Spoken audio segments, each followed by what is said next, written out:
Welcome and thank you for being here today for our big announcements. We have many speakers today, and then we'll be taking questions from members of the press. It is my pleasure to welcome to the podium HHS Secretary Robert F. Kennedy, Jr.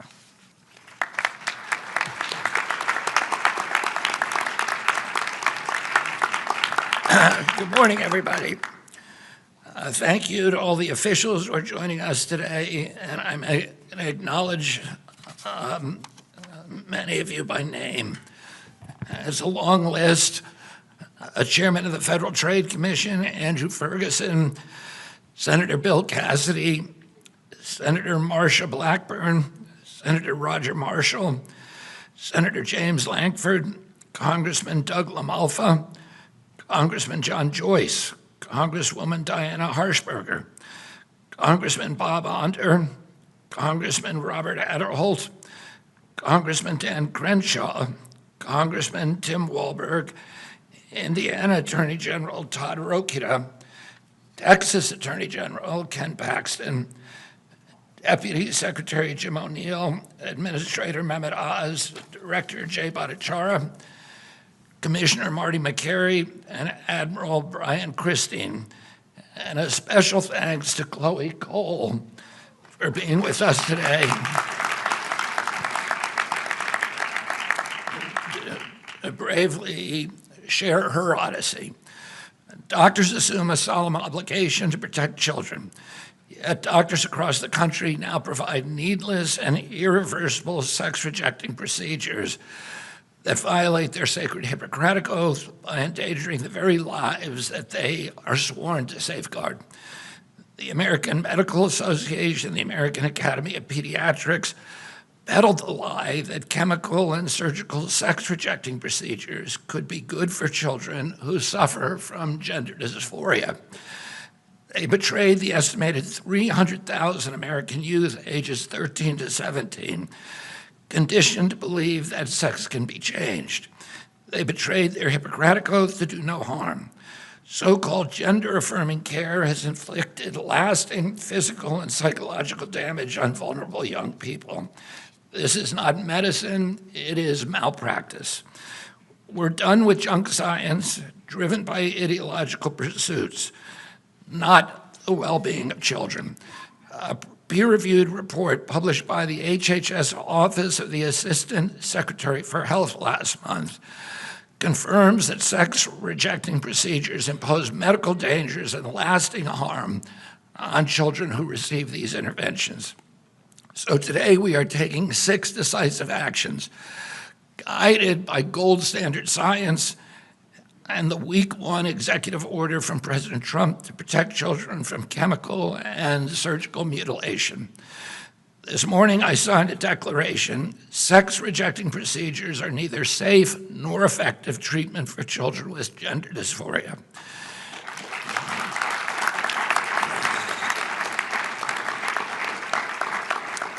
These procedures fail to meet professionally recognized standards of care. Medical professionals or entities providing sex-rejecting procedures to children are out of compliance with these standards of health care. This declaration is a clear directive to providers to follow the science and the overwhelming body of evidence that these procedures hurt, not help, children. Additionally, CMS is proposing 2 new rules. The first rule will bar hospitals that participate in Medicare and Medicaid, which is almost every hospital, from performing these dangerous and harmful procedures. The second rule prohibits the federal Medicaid dollars from funding the sex-rejecting procedures on minors. The FDA is issuing warning letters to 12 manufacturers of breast binders, which are medical devices used for purposes such as assistance in recovery from cancer-related mastectomies. The FDA is telling these companies that the illegal marketing of breast binders to children for the purpose of treating gender dysphoria commits significant regulatory violations and requires swift congressional or corrective action. If the manufacturers don't comply, they could face enforcement actions, including product seizures. Furthermore, HHS is also moving to reverse the Biden administration's attempt to include gender dysphoria within the definition of disability. My uncle, Ted Kennedy, was the primary author of the Americans with Disabilities Act and of the 1978 amendments that strengthened the Rehabilitation Act.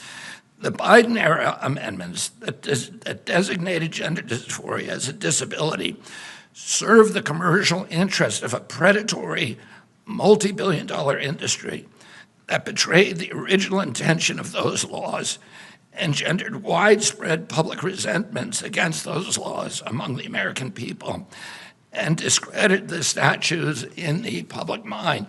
These are statutes that were designed to protect the most vulnerable Americans, and the misuse of these statutes for these purposes injures the statutes themselves and injures other people who are entitled to that protection and who Americans want to see protected. Our proposed rule will reassure recipients of HHS funding that policies preventing or limiting sex-rejecting procedures do not violate disability non-discrimination requirements. Finally, our Assistant Secretary of Health, Admiral Brian Christine, today signed a public health message to inform healthcare providers, families, and policymakers that current evidence does not support claims that puberty blockers, cross-sex hormones, and surgeries are safe and effective treatments for pediatric gender dysphoria. These announcements are grounded in evidence and shaped by compassion. President Trump has made child protection a national priority. The Make Our Children Healthy Again strategy demonstrates that commitment. Sex-rejecting procedures rob children of their futures. The Maha Commission strategy report calls for an end to over-medicalization of our children. Unnecessary medical interventions drive big money interests that push sex-rejecting treatments. Today's revenue for sex-rejecting drugs and surgeries in 2023 were estimated in one study to exceed $4.4 billion and on track to exceed $7.8 billion by 2030. One doctor was recorded callously describing sex-rejecting procedures as a big moneymaker.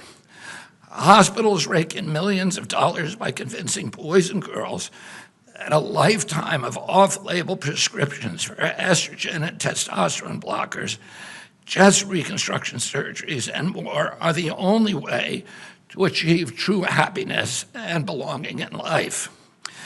It's wrong. The Trump administration will not stand by while ideology, misinformation, and propaganda push vulnerable young people into decisions they cannot fully understand and that they can never reverse. On my watch, HHS will stand for radical transparency and informed consent. We follow the evidence, we employ gold standard science, we honor the moral obligation to do no harm. There is divine worth in every person, and it shines most brightly in our children. That worth commands us to protect them. And as long as I serve as HHS Secretary, this agency will do so. Thank you all very, very much.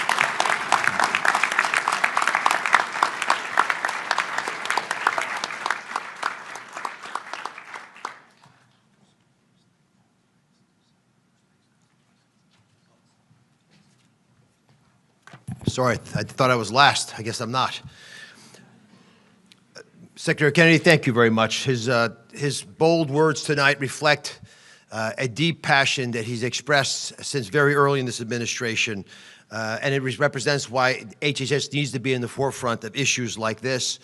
The white paper that was crafted, it's several hundred pages long, but is actually a superb document, created a foundation for CMS, my agency, Medicare and Medicaid, to take bold action as well to address some of the challenges. But I want to take a second and outline where we are right now. There's an op-ed that Steph Carlton, my chief of staff, was over here somewhere, and I penned that just issued while we've been sitting here. and it highlights some of these issues. But of course, it all came out of the executive order of the president protecting children from chemical and surgical mutilation. Simple title, descriptive and accurate in its desire to do just that. And today we will deliver that to the president and to the secretary.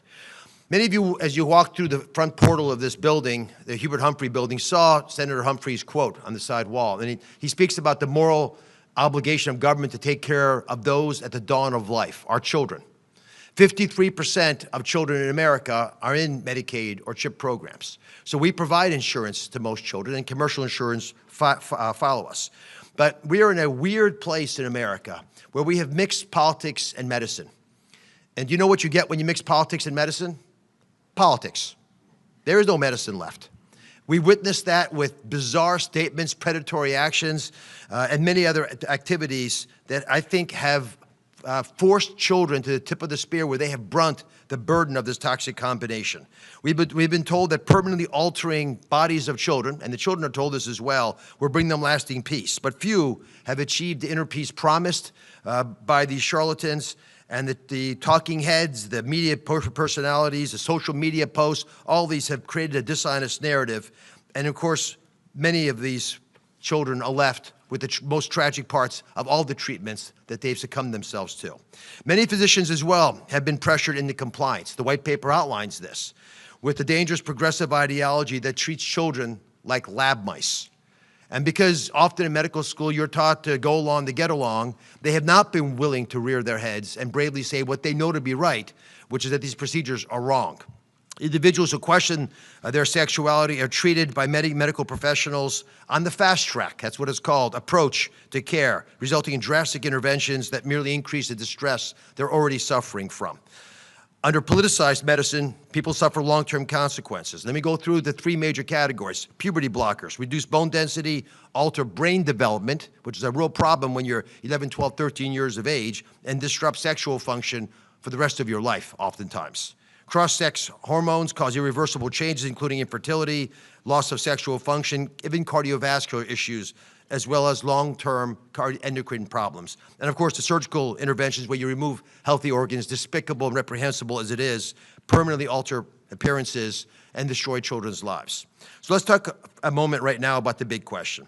This dangerous fast-track approach in invasive treatment, what it really does is slap a Band-Aid on a much deeper pathology, a much deeper problem, the underlying issue of gender dysphoria. It denies patients the opportunity to be seen for who they really are. The doctor can't look them in the eyes and treat them like a child that's confused and lost and needs help. They become an opportunity. They become eventually a victim. Reasonable evidence-based objections that a child's confusion might resolve over time have been ignored, even though it makes common sense, and it turns out from numerous studies now in Europe to be true. Again, we outlined these in the op-ed. And this is not how clinicians respond to the care of other pediatric issues, but it's how we respond to pediatric adolescent mental distress. And the medically honest approach is to at least start slowly, the least invasive possible, psychotherapy, counseling, including family counseling, evaluation of other conditions like ADHD and autism, and of course, treatment of the anxiety and depression that so often is included with this diagnosis. There's lots of reasons we're having this problem. Social media is obviously a concern. There's been an explosion of discussions within children's groups about these topics. The surge has also been accompanied by healthcare professionals advocating that there's not going to be any opportunity to push a child to think twice about the decision they might have wandered into mistakenly in a whimsical moment. And 57% increase in suicide rates over the last great data we have, which is from the teens, is also a concern, with teenage children bearing the brunt of this. American taxpayers should not have to foot the bill for ideologically driven experiments on our nation's youth, and hospitals that we deem must meet the minimum quality standards of care and safety should not be conducting these experiments when we know so little about what is happening with our youth. Now the important part. For these reasons, and I can go on and on, this document, the white paper that the Secretary commissioned is over 300 pages long, we're taking major steps at CMS to stop a funding process that has led to irreversible medical interventions with two major actions. The first, we're announcing a notice of proposed rulemaking that ends ends taxpayer funding of sex-rejecting procedures for children in Medicaid and CHIP, full stop.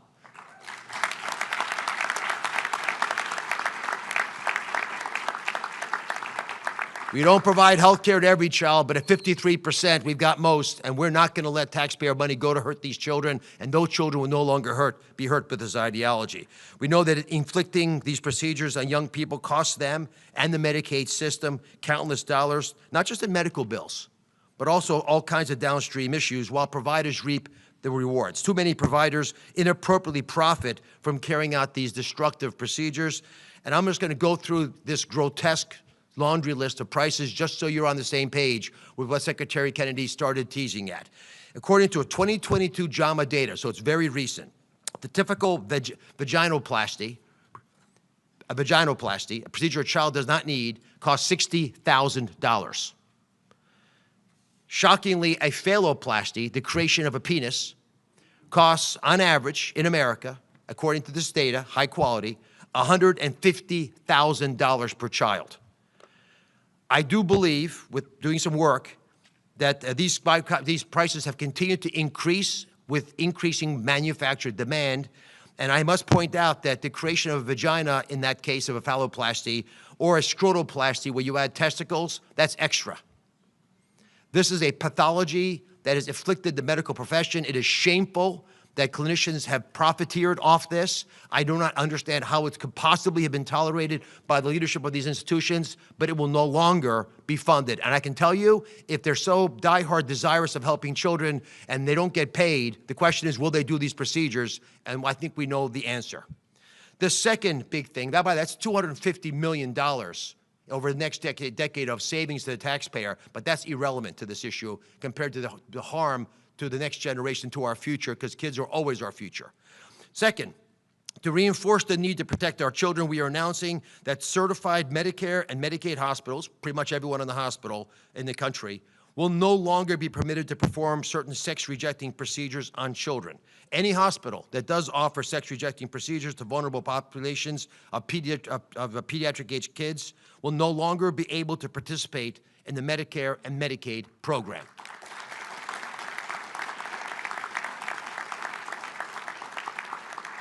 We want our hospitals returning to healing, not harming the patients entrusted with their care, or they're going to pay a very steep price. These actions are part of an all-government effort led by President Trump and spearheaded by Secretary Kennedy to protect vulnerable individuals and genuinely make America healthy again. This is not just smart, science-based health policy. It is our moral duty, as Senator Humphrey mentioned 50 years ago. I'm passionate about this issue. My whole team is passionate about this issue. And Secretary Kennedy, God bless you for pushing forward on this.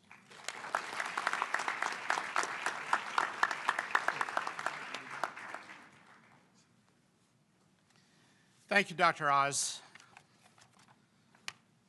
One of the most barbaric features of a society is the genital mutilation of its children. It's based on a medical dogma, sadly, that the normal, sometimes stressful experiences of boys and girls growing up is a pathology that requires medical intervention. Parents are told if they don't agree to these disfiguring and permanently sterilizing procedures, they're putting their child at increased risk of suicide, a baseless claim that has never been supported with good data. Let's be honest, and I'm going to say what you're not supposed to say. Pushing transgender ideology in children is predatory, it's wrong, and it needs to stop.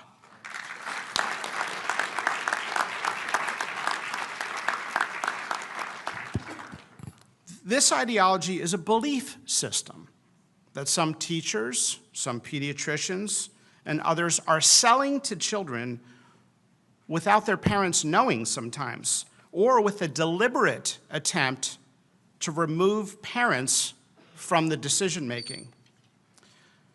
Puberty can be stressful, and for all of history, being a kid and interacting with kids from the opposite gender can be awkward, even confusing at times. But to see now a society putting kids on a path of chest binders, drugs, castration, mastectomies, and other procedures is a path that now many kids regret. And Chloe, I've got to say, your testimony in front of the Hill was one of the best descriptions I've heard on this issue ever. Maybe one of the best descriptions I've heard of any topic ever presented in front of Congress, and it's an honor to be here with you.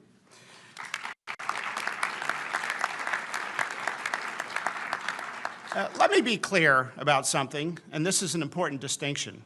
Sometimes it doesn't get mentioned. We're not talking about medically treating kids with a biological basis for differences in sexual development, what used to be called intersex. We're not talking about children with 5-alpha reductase deficiency, Klinefelter syndrome, Turner syndrome, or other sex chromosome abnormalities. We're talking about an ideology that is supported by flawed science that every child as young as 4 years of age should pick from an array of genders. We've got high schools now where half the kids don't identify as a boy or girl. What's going on? To American hospitals and clinics, do not ask parents to leave the room in order to sell your transgender ideology to America's children.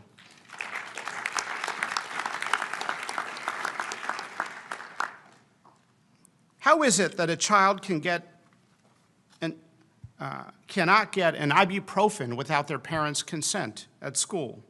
Yet states like California are arguing that children should be able to make irreversible choices without their parents' knowledge. The UK actually did a comprehensive review in the Cass Commission of the medical literature and found there's no role for puberty blockers in many of these interventions. We as doctors have a duty to speak up, and that's why we're here, against this cruel practice. It's been hard to speak honestly on this topic. Many in academia who have challenged the dogma have been railroaded, dismissed, fired, or labeled in a form of modern-day McCarthyism. Just ask the former Brown University professor Lisa Lippman, whose research suggested that transgenderism was a socially contagious condition. Brown University persecuted her and did not renew her contract. And this is the story of many academics that are trying to speak common sense to this insanity. Let's stop with the labeling and let's have an honest conversation about what's best for America's children.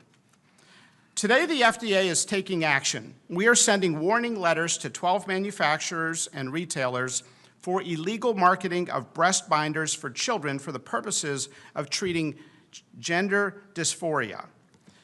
Breast binders are a Class 1 medical device with legitimate medical users, such as being used by women after breast cancer surgery. And these binders are not benign. Long-term usage has been associated with pain, compromised lung function from atelectasis collapse, and even difficulty breastfeeding later in life. The warning letters will formally notify the companies of their significant regulatory violations and require prompt corrective action.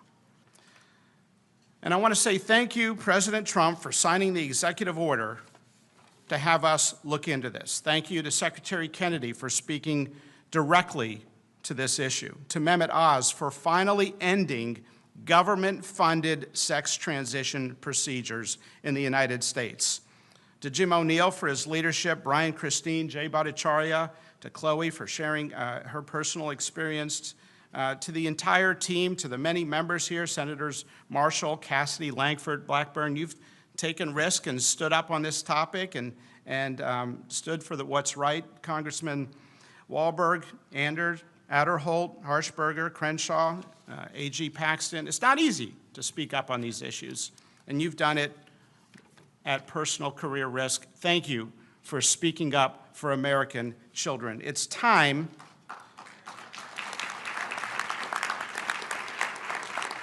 I can't tell you the number of people that said, don't talk about this issue publicly. You talk about everything else in medicine, but do not ever talk about this on TV or in any public forum. You've probably gotten the same advice. But we're going to keep fighting for American children.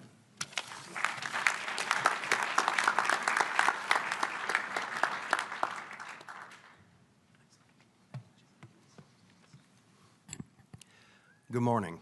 I'm Admiral Brian Christine, the Assistant Secretary for Health at the Department of Health and Human Services, and I have the privilege of being the Senior Flag Officer in the Commission Corps of the United States Public Health Service. Welcome to you all, but especially welcome to you, Chloe.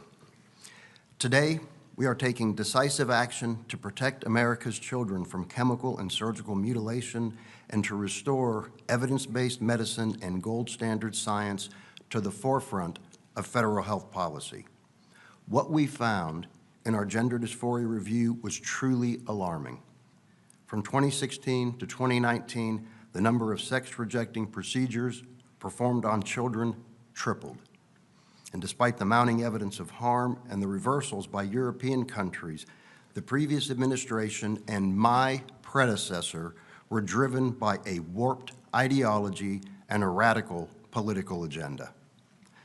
And that is why I am signing this public health message today, to ensure that healthcare providers understand their responsibility to put children's health and safety first. As medical professionals, we have an ethical obligation to provide excellent care to our patients informed by the best evidence we have. And as such, we should refuse interventions that pose risks of unnecessary harm because our first mission is to do no harm. For the safety of our children, medical professionals should refuse to provide puberty blockers, cross-sex hormones, and surgical interventions. Instead, we must prioritize comprehensive psychosocial assessment and support. We must address co-occurring mental health conditions, and we must provide compassionate, developmentally appropriate counseling. And finally, we must educate young families about the incredibly weak evidence for these medical interventions. And let me be clear about this. This is not about politics. It is about science. It is about safety. It is about radical transparency. It is about trust. Our mission is to ensure that every American child receives medical care that is evidence-based, that is ethical, and worthy of the public's confidence. For America to be healthy and great again, we need strong, healthy boys and girls who will have the chance to know the joy of coming together as one and starting their own family one day. And if they are subjected to these vile, sex-rejecting procedures, that cannot happen.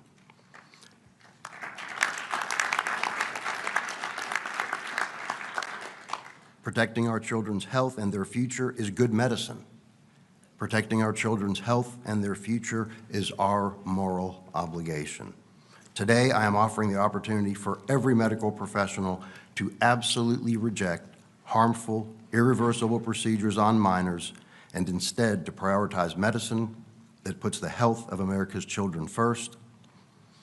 All of us on this stage will continue to be guided by gold standard science, a dedication to radical transparency, and a commitment to truth. President Trump and Secretary Kennedy will stand for no less. Thank you all for being with us today. God bless President Donald Trump. God bless Secretary Robert F. Kennedy, Jr. God bless all of our vulnerable children who suffer from gender dysphoria and their families. God bless Chloe Cole, and God bless our republic. Thank you.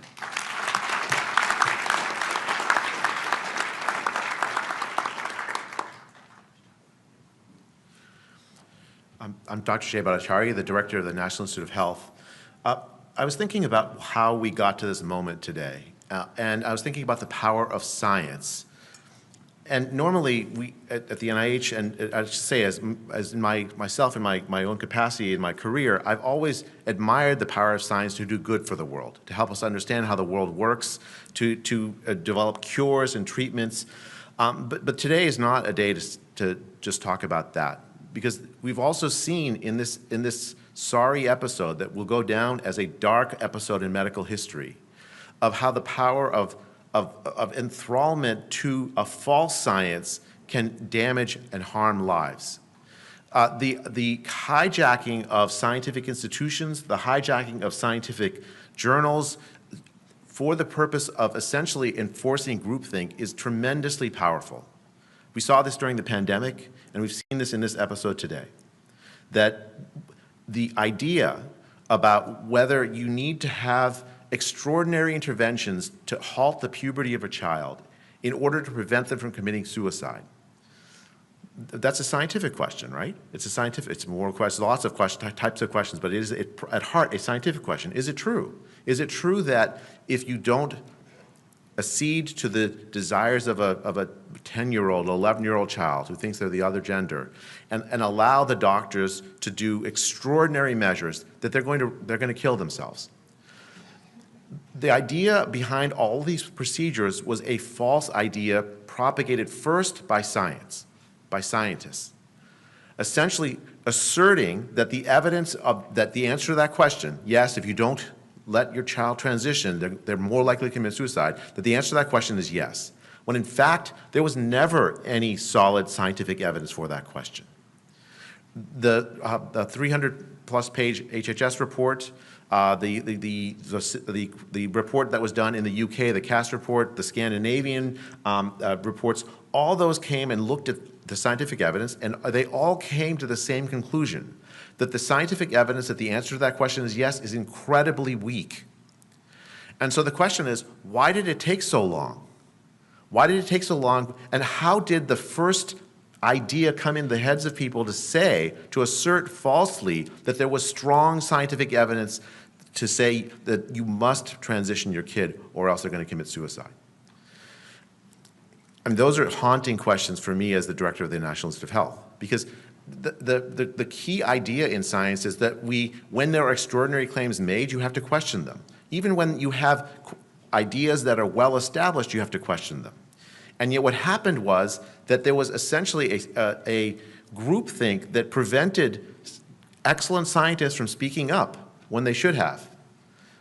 The extraordinary courage of the authors of the HHS report, I don't know if you're all here in the room today, is stunning to me, because they stuck their heads up. The extraordinary courage of Chloe Cole, sticking her head up when it was almost impossible to do so.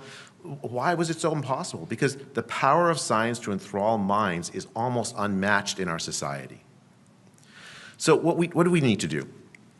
First, don't ever let, if you're a parent, don't ever let a doctor tell you, essentially blackmail you into thinking that you must accede to a transition for your child, because if you don't, the child will kill themselves. There's no warrant for that. The scientific evidence does not support that, and we should never, and I'm proud to be part of an administration that is putting an end to that practice.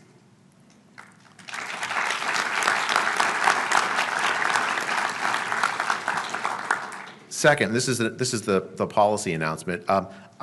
As the director of the NIH, we have ended our support for research in support of of gender transitions. But now there have been activist courts that have prevented us from getting rid of all of our portfolio of it. But by the end of this year, that's all going to be gone from our portfolio. It was junk science to begin with, and we will not continue to support it.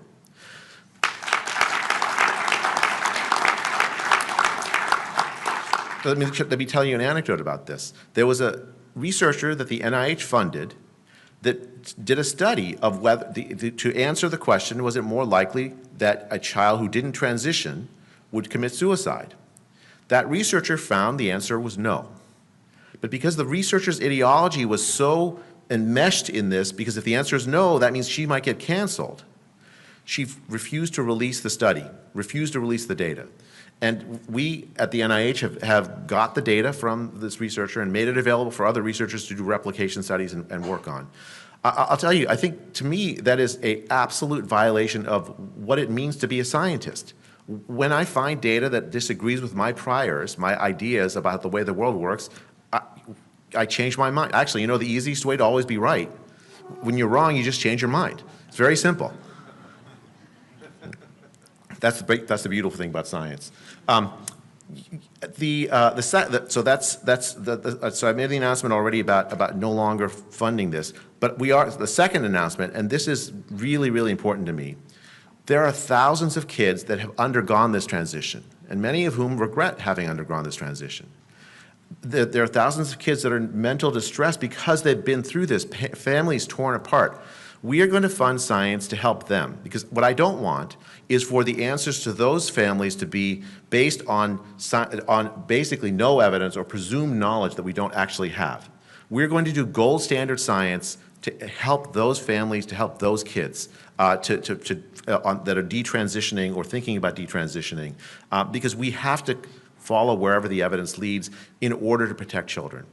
So Secretary Kennedy, President Trump, if you're listening, and all the distinguished congressmen and senators and others in the room, thank you for your leadership on this issue. Thanks on the behalf of all the parents and kids of this country. I think we are turning a page in this. This will be remembered as a dark day. Today we'll remember as a bright day, but the episode of the last several years will remember as a dark page in the history of science, and let's pray that we never have to do that again. Thank you.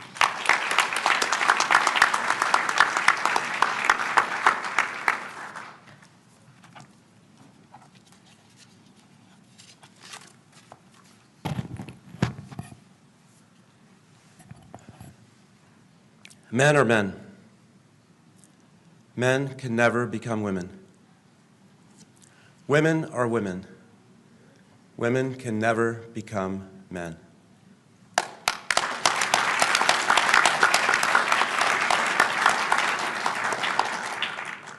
Children are innocent, and they need our protection.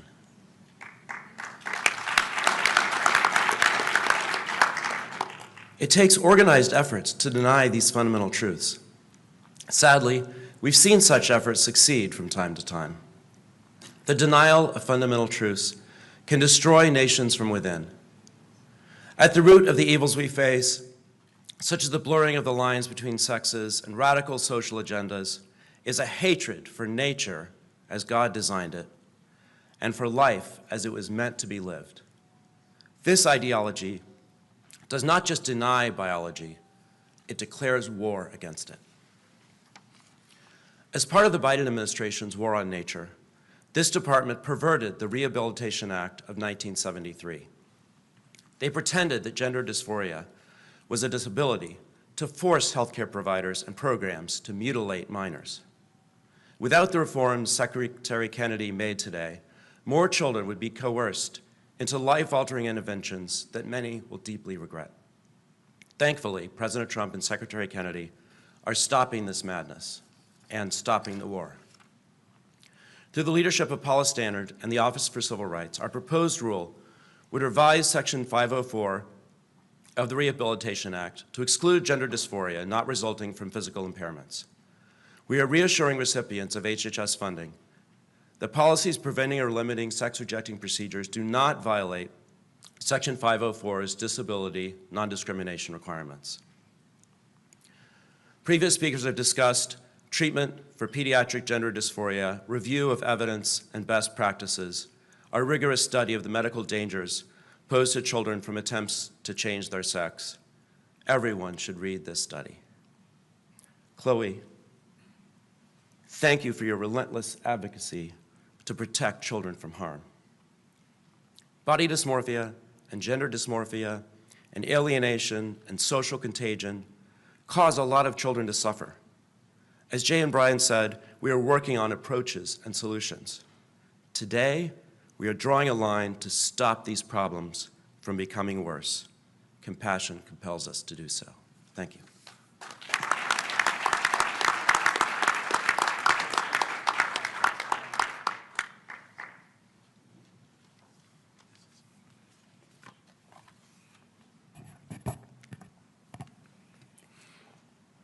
Thank you so much for having me. It's an honor to be here and to be able to speak on behalf of American children whose innocence and health are being compromised, whose lives are being ripped apart by ideologically driven medical experimentation. I represent a community of people who have been harmed by these procedures, and yet largely are ignored by the same doctors, the same clinics and medical system that have harmed us.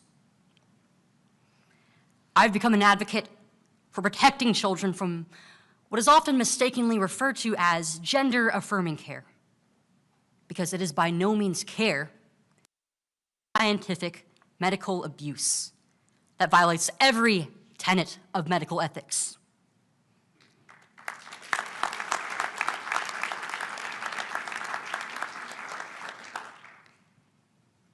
This ideology is festering at an unimaginable scale within our hospital systems, our culture, our communities, and to many within our own families. For me, it started with being lied to about who I was by adults outside of my family.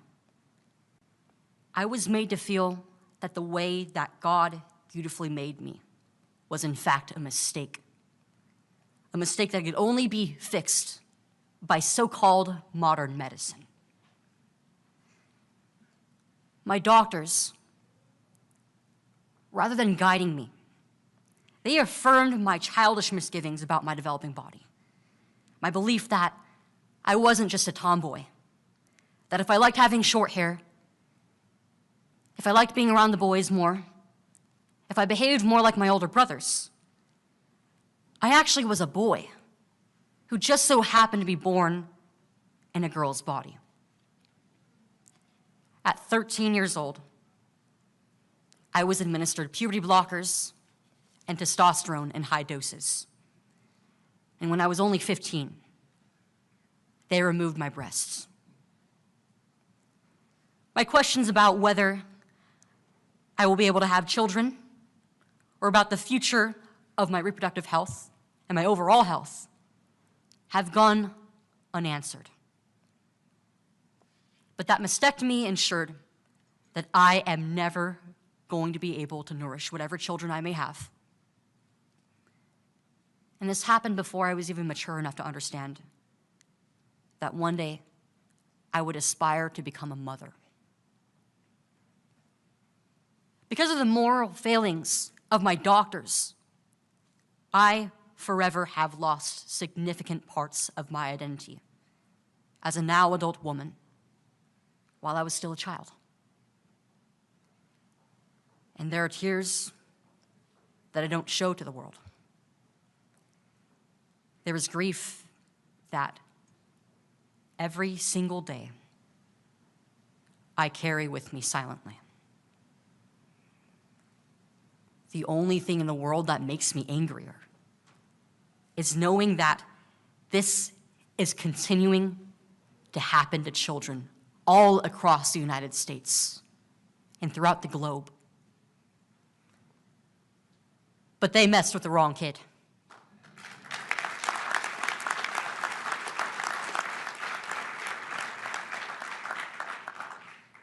At 16 years old, I rejected the lies that I was sold. I detransitioned, and I chose to face the world and sound the alarm on what is happening to my generation, both in the hopes that this would set forth a movement of young people who chose to break free from ideology, and also that one day, no child would ever have to speak up about this ever again.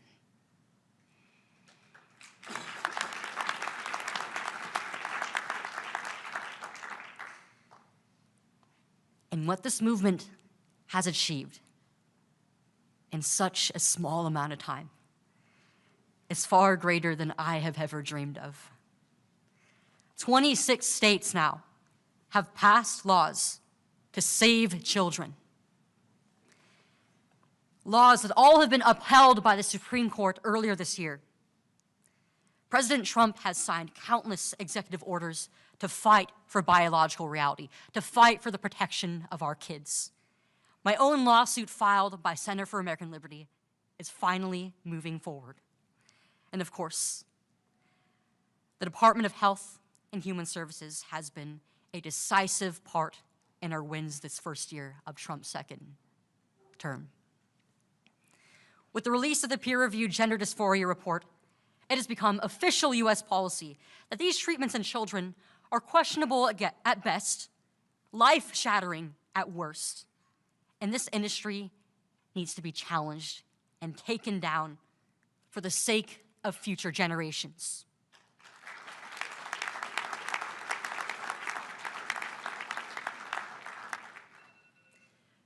Because there is no such thing as being transgender, nor children born in the wrong bodies. Every boy and every girl deserves to be loved the way that they were beautifully created in their mother's womb.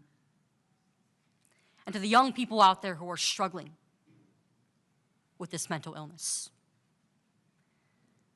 I want you to know that there is a better way out. And it's not too late to accept the beautiful way that God has created you.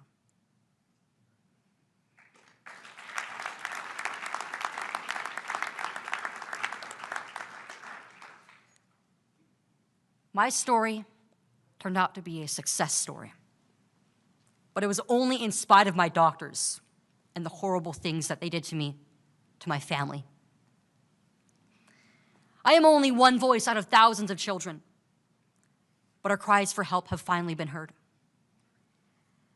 And the Trump administration and the HHS and Secretary Kennedy have done an incredible job this year, ensuring that this abuse is going to cease one day.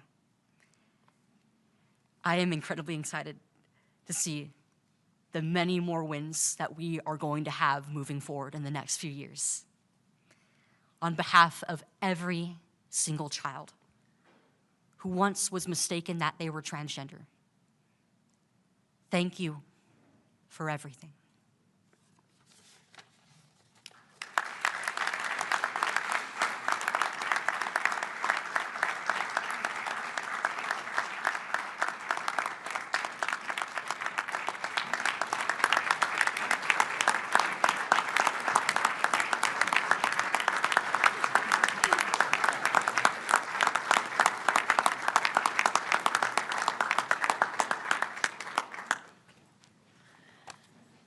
Thank you, everyone. Thank you for all the comments today. We're now going to take questions from the press. Please keep your question to the reason we're here today. Also, if you can clearly state your name and your outlet, and if all the speakers want to stand up and be ready to answer questions, and then who you'd like to ask your question to. Sarah? Hi, Sarah Overmall from CNN. I first wanted to ask just if you have a sense in Medicare and Medicaid how much gender identity care was being funded or paid for, but also all of you mentioned in some capacity mental health care resources. So does this go with more support for mental health care and well-being in children? Our estimate, we know in 2023 there's $30 million spent. Our estimate is over 10 years. It would have been $250 million at least. We have mental health care services available. Our challenge, as you know, is enough practitioners in mental health care who can deal with these issues. Jay Bhattacharya's important work at the NIH is going to help us address what we should have always been searching for, which is the underlying emotional issues driving a lot of these behavioral changes and better ways of treating them. And I'm confident that with the money that we save, we have plenty of resources, but we had them anyway to deal with this problem the right way. Putting a Band-Aid on this problem using aggressive surgery and chemical approaches was never wise.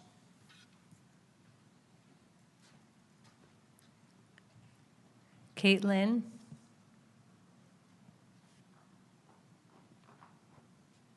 Hi, this is Caitlin Richardson with the Daily Caller News Foundation. My question is, do you think that we need medical billing codes for detransitioners or those who face adverse reactions from sex change procedures? Looking at the billing code situation, there's probably codes we could use already, but we will fix the codes if we can fix the kids. We're not going to math regulations, and money get in the way of helping these children. For the same reason, we don't want to allow any of those resources to be used in a perverted way to harm children. These kids, and we've all spoken to this, their prefrontal cortexes are not yet mature scientifically. So condemning them to decisions that they make whimsically at those ages, no parent would allow to have happened. And I believe these procedures will fall in the deepest abyss of dark periods of American history like prefrontal lobotomies represent today. They should be a prehistoric relic that brings shame upon the profession.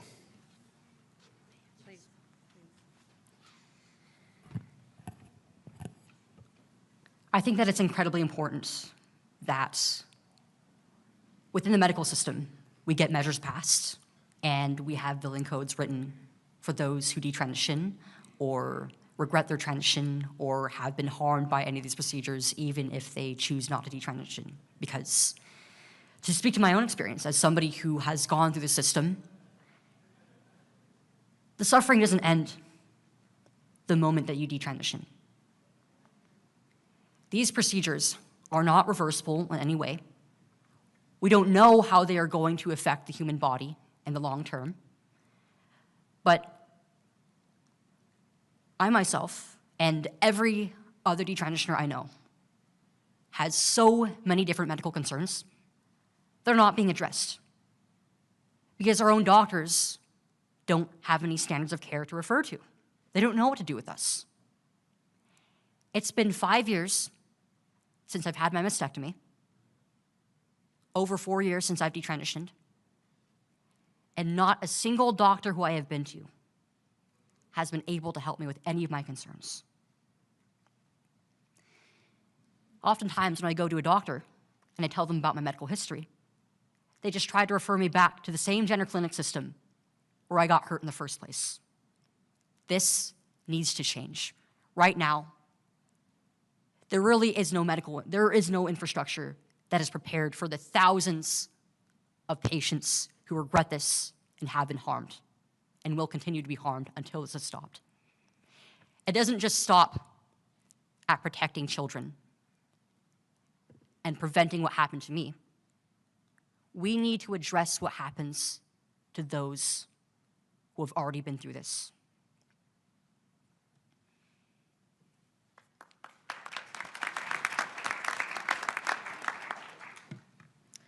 Michael?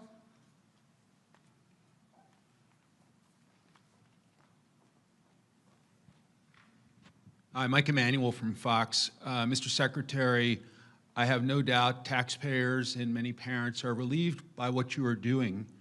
But do you worry about blue states and transgender activists tying you up in court over the next few years over these steps you're taking today? I don't worry. I mean, I think that's going to happen. I mean, the number of lawsuits with my name on it right now is almost beyond counting. So we have, we got everything that we do here. We have excellent general counsel. We know what we do, what we're doing is legal. And if people sue us, they're welcome to, but we're going to win the lawsuits. So.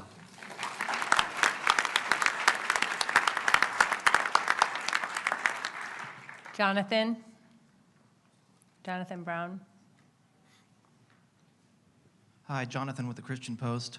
What effects do you believe that these standards will have throughout the world in places where they're also struggling with these issues?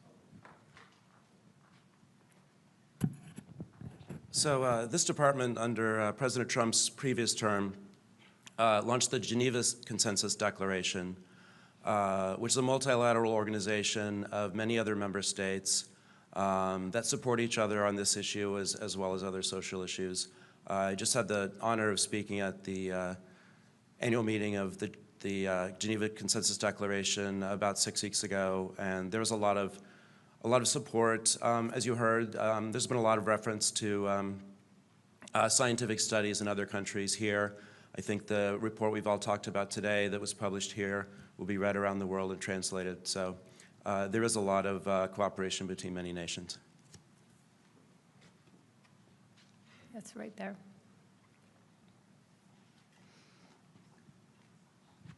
Hi, Chelsea Sturzo with Stat News. What is the implementation timeline for many of these actions?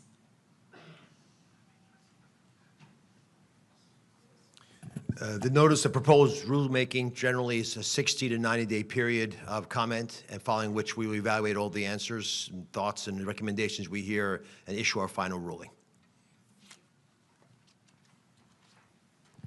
For the OCR rule, changing the definition of disability to exclude gender dysphoria has a 30-day comment period, and then we will finalize it.